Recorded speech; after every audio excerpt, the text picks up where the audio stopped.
आज हमारे साथ में इरम उस्मानी हैं।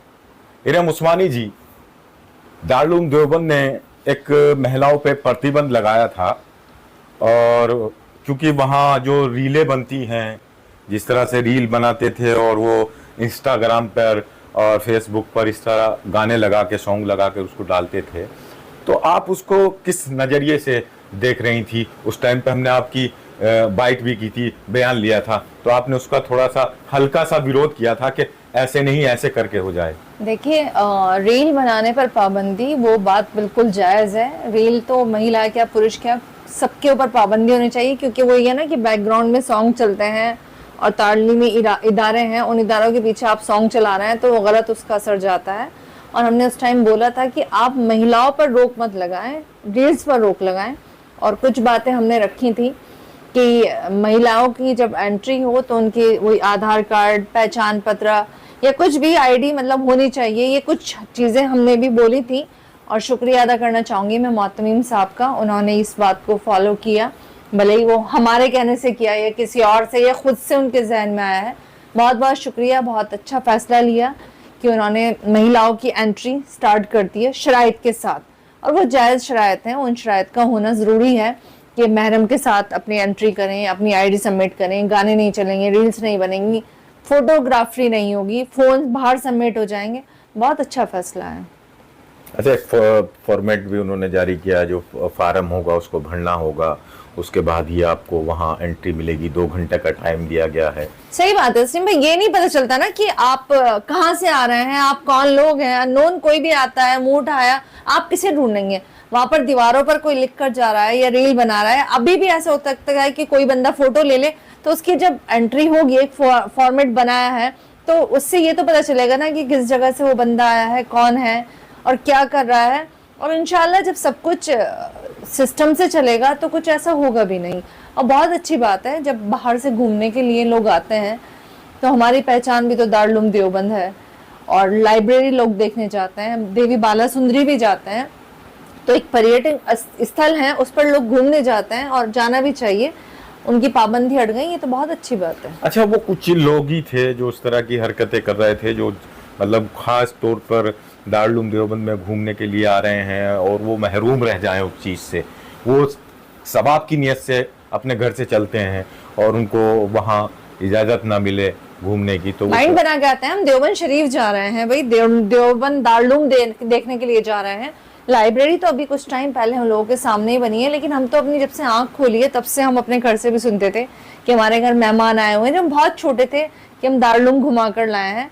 अब आकर बल्कि लोकल वाले लोगों को इतना क्रेज नहीं रहा, बाहर से लोग तो इतना ही दिमाग बनाकर आते हैं और बड़ा खुश होकर जाते हैं कि हम देवबंद शरीफ, मतलब बाहर से आने वाले तो ऐसे ही सोचते हैं ना कि हम मक्का मदीना घूमा है। बिल्कुल बिल्कुल, तो बहुत अच्छी बात है और ये होना भी जरूरी था। अच्छा, इरम उस्मानी, क्या उन लोगों को या उन लड़कियों को या उन महिलाओं को कोई मैसेज ऐसा नहीं देना चाहेंगे, क्योंकि जिस तरह की हरकतें दारुल देवबंद में हो रही थी, जिस वजह से पाबंदी लगी थी, क्या उन लोगों को इस तरह की हरकतें नहीं करनी चाहिए? सिम भाई, ये बात ये नहीं है कि उन लोगों को सिर्फ दारुल देवबंद, कोई भी इदारा होता है वहां पर इस तरह की अश्लील हरकतें करना बे इंतहा गलत है।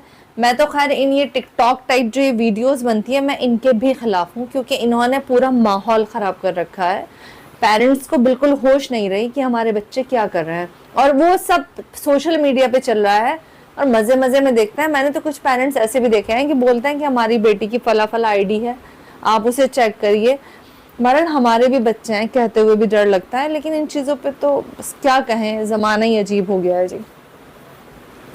जिस तरह से माहौल आप बता रहे हैं, आप ही बता रहे हैं, जिस तरह से माहौल चल रहा है, मेरा खुद का अपना मशवरा है इरम उस्मानी, उन लोगों को और उन पेरेंट्स को मशवरा दें कि लड़कियों का ध्यान रखें। देखिए, ये कहने की बात नहीं है, ये तो हर आदमी जानता है। ऐसा नहीं है कि हम किसी को मशवरा दें। आजकल ज़माना ये हो गया है कि आप किसी को रोकेंगे तो वो आपसे बोलेगा भैया तुम्हें क्या मतलब है। तो दिखाई तो सबको देता है, जब सबके पेरेंट्स छूट दे रहे हैं तो हम किसी को क्या बोलें? हम नहीं बोल सकते। हम अपने बच्चों को ही तो रोक सकते हैं ना। किसी को कहीं गलत देखेंगे और फिर कुछ खुदा ना करे कुछ होता है, फिर खड़ा भी हमें ही होना पड़ता है। तो डर भी लगता है, लेकिन सोच समझ के कहा जाता है, ये तो खुद पेरेंट्स को चाहिए। और इदारों में तो रील्स बननी ही नहीं चाहिए। जिस रोज उन शर्तों के बारे में इरम उस्मानी ने बोला था दारुल देवबंद को कि शराइत के साथ जो है महिलाओं को अंदर एंट्री देनी चाहिए, तो कुछ दिनों के बाद में इरम उस्मानी की बात पे अमल हुआ। क्या लगता है इतनी देरी क्यों हुई, दारुल देवबंद ने इतनी देरी क्यों की? देखिए, कोई एक अकेला आदमी फैसला नहीं ले सकता, वहां पर तो एक कमेटी का मामला है। जब वो लोग सब बैठे होंगे, सबकी राय मिलती है, क्योंकि कोई भी एक आदमी फैसला नहीं ले सकता। और ये भी जरूरी नहीं है कि मेरे कहने से, मेरे अलावा भी पता नहीं कितने लोगों ने कहा होगा कि मैं बहुत स्मार्ट बनूं, सोचो कि मेरे ही कहने से। लेकिन मुझे लग रहा है कि हाँ, ये बातें मैंने रखी थी, तो ये सब बातें मानी गई हैं। शुक्रिया बहुत बहुत, अगर हमारी बात भी उनके जहन में आई है, थोड़ी बहुत तो कहीं ना कहीं पहुंची होगी। और मुझे तो बड़ी खुशी हुई थी उस दिन, जिस दिन ये फैसला आया। मैं देवबंद से बाहर थी, तो मैं आपसे बात भी नहीं कर पाई, आपने मालूम किया था। लेकिन बहुत अच्छा पहल किया, और होना चाहिए। औरतें जब आ रही हैं तो घूमना भी चाहिए, शराइत भी जायज़ है, ठीक है। जब पाबंदी लगी, दारुल देवबंद ने पाबंदी लगाई, हम आपके पास आए, आपने अपना मशवरा दिया था, तो वो पहली महिला थी जो इस चीज की मांग उठा रही थी। तो वो पहली महिला है जो इस बात के लिए शुक्रिया भी अदा कर रही है कि बहुत अच्छी बात है अगर हमारी बात मानी गई है। और हमारे बड़े हैं भाई, हम लोग तो उनकी सरपरस्ती में चलते हैं। बहरहाल उनका जो फैसला था वो हमें मानना भी था, लेकिन कुछ बातें हमें लगी अजीब, तो हमने अच्छा, इरम उस्मानी जैसे शराइत दारुल देवबंद ने रखी हैं, क्या उन महिलाओं को जो घूमने के लिए आएंगी सवाब की नीयत से आए, आपको उनको कोई राय कि किस तरह से उनको घूमना चाहिए, किस तरह से नहीं घूमना चाहिए? देखिए, जो शराइत रखी है उसे फॉलो भी करना चाहिए। मैं सबसे ही कहना चाहूंगी कि कोई भी चोरी से फोटोग्राफरी ना हो, कोई रील ना बने, आप कायदे से आए। देखिए, वो एक ऐसी जगह है, मैं आपको खुद बताती हूँ कि मैं बुर्का बहुत पाबंदी से नहीं पहनती, लेकिन मैं देवबंद के अंदर बुर्के के बिना बिल्कुल नहीं जानती हूँ। मैं आपसे ये कहूँ कि मैं बहुत दीनी ख्वातीन हूँ, मैं नहीं हूँ, मॉडर्निटी भी है मेरे अंदर, लेकिन देवबंद के अंदर खुद दिल ये चाहता है कि आप कवर होके निकलें। यहाँ पर कोई भी महिला ऐसे नहीं निकलती है। तो जो बाहर से घूमने आ रहे हैं वो थोड़ा सा अपने कपड़े भी ढंग से पहन कर आए, कपड़े दुपट्टा उपट्टा सर पर कवर कर आए। जैसी जगह जाते हैं आप इस तरीके से भी चलें और कोई शिकायत का मौका ना दें। देखिए, ये इदारा सिर्फ किसी मोहतमिम साहब का नहीं है, ये हम सबका है। तो ये हम सबकी इज्जत है, हम सबकी जिम्मेदारी बनती है। वो खाली कोई मैं उसकी जिम्मेदार नहीं हूँ, हम सब उसके जिम्मेदार हैं।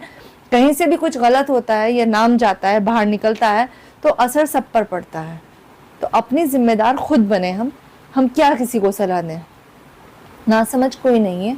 और अब आप ये देखिए कि आज महिलाओं की एंट्री हो रही है, तो अब जिम्मेदारी भी तो हम सब लोगों की बनती है ना। और नहीं तो पाबंद हो गई तो ठीक है, कोई नहीं आएगा, बस, और क्या है। इरम उस्मानी के तो मतलब जो अपील इरम उस्मानी ने जज़ाकल्लाह जज़ाकल्लाह जज़ाकल्लाह, बहुत बहुत शुक्रिया। मैं शुक्रिया अदा करना चाहूँगी मोहतमिम साहब का भी कि जो मैंने अपील की वो किसी भी तरह से वो बात रखी गई और ये फैसला आया। बहुत बहुत शुक्रिया। ये थी इरम उस्मानी, दारुल देवबंद का शुक्रिया अदा कर रही हैं। मुझे एक शेर याद आ रहा है अंजुम रहबर का, होठों की भी क्या मजबूरी रहती है, सब कुछ कहकर बात अधूरी रहती है।